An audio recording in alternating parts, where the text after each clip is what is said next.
So if they put something out, it's time to pay attention. And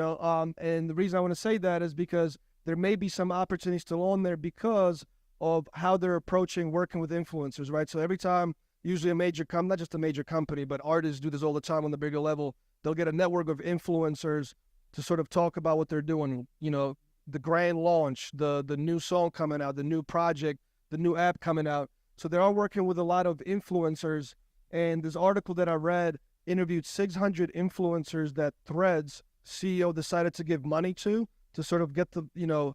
platform to the next level, but also keep the platform active.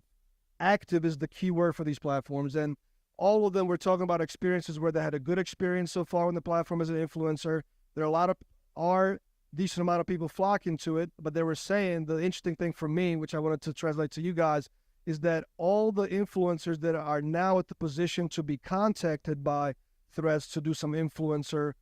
posts and things like that, a lot of them were not there yet when TikTok was getting launched in the US, because TikTok reached out a shit ton of influencers, but they were talking about stories, how their friends that were at that level of an influencer got hit up by TikTok in the early days, and because they stuck with it, they now have massive, massive accounts of millions of active followers and, fans of what they're doing on the platform. So just want to give you some real perspective, because I know people wondering, like, is it worth the time?